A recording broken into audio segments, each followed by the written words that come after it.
Hello, my name is Catherine Lose, and this is a presentation on Emergy labeling.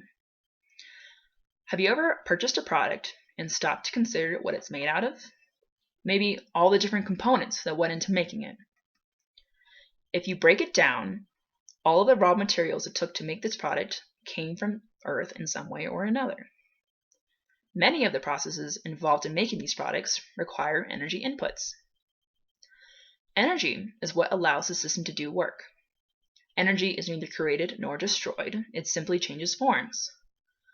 In order to create one thing out of another, it needs a transfer of energy into that new form. The transfer of energy is present in many Earth processes. For example, the food web. Plants grow using the sun's energy and then are eaten by primary consumers so that they may use the plants as energy. The consumers are then eaten by the carnivores so that they may utilize the consumers' energy. The food web is just the transfer of energy. Another example is fossil fuels. The sun created the plants, which then died, and over millions of years were compressed into crude oil, which today is utilized by humans as energy in forms such as electricity, gasoline, and natural gas. When looking at all the past energy it has taken to create something, we become introduced to Emergy. Emergy is basically the energy history of something. It converts all the different energy types used to create a product into one common unit. We can then compare the different products by their total energy usage. In this presentation, I will talk more specifically how Emergy works and my proposal on requiring agricultural companies to use Emergy labeling on their products to inform consumers. Finally, I will discuss how feasible it would be to implement such legislation. The idea of Emergy is to convert all types of energy into one common unit. This is commonly done by comparing all energy types to solar energy, since this is a foundational energy source. However, other types of energy equivalents used include wind, coal, and heat energy. In this case, however, when converting one type of energy into one unit of another, you calculate the solar energy equivalent to do so. This common energy unit is called mjoules, since it's joules used in the past.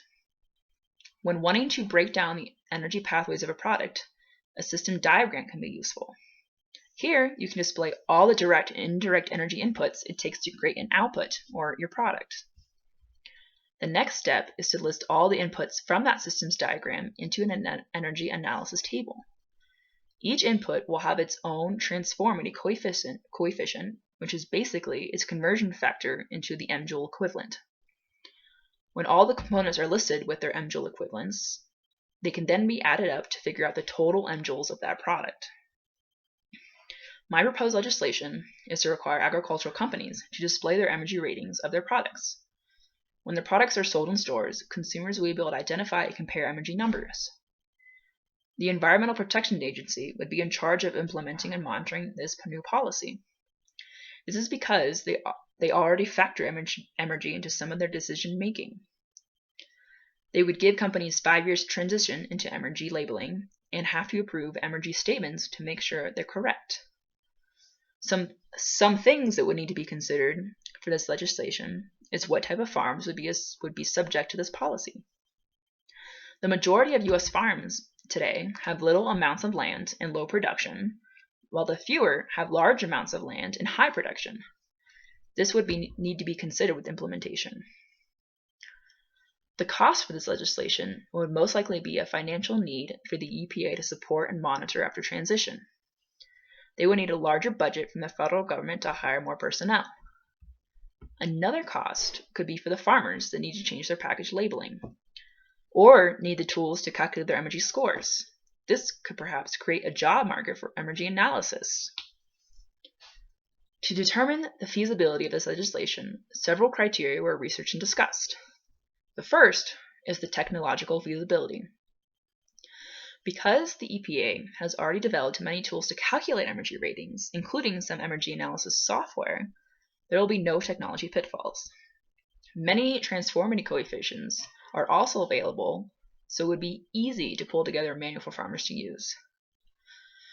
The next criteria is if this legislation is economically feasible.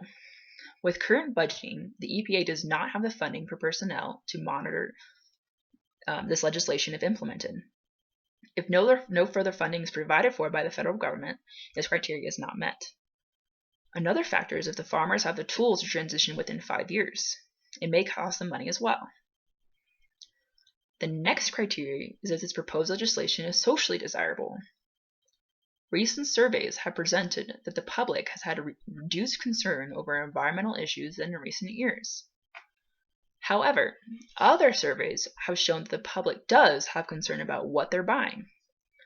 Many desire more product information on the packaging to determine how environmentally friendly it is.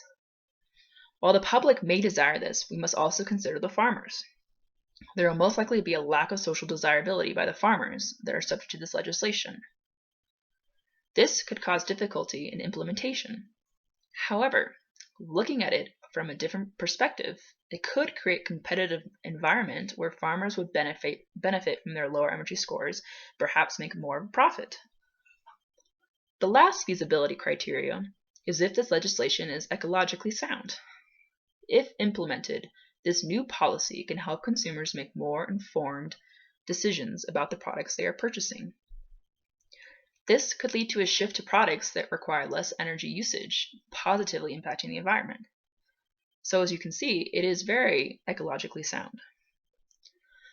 However, after examining all of this criteria, it has been concluded that without more federal funding and social desirability, this legislation is not feasible on a nationwide scale. There needs to be a lot of public support and cooperation from the farmers. An alternative to such a large-scale policy is to start on a local scale. Promote the sales of lower energy produce and meats to create a social trend, and over time it could expand to a larger scale implementation. In conclusion, while this policy may not be feasible at this time, there are still steps you can take. Think before you buy. Look at what the product is made out of and where it comes from. Are there better alternatives? You could also do some research on companies that hold green initiatives and perhaps think about purchasing from them instead. This means they are using more sustainable methods when creating their products. The most important thing you can do, however, is think about the types of impacts you're making on the environment and ways to reduce them. You would be surprised at how little changes in your behavior can have huge effects on your carbon footprint. Finally, do some research on your own about how Emergy works, and ways that it is being used on the policy level currently. Becoming aware is the first step to success. Thank you.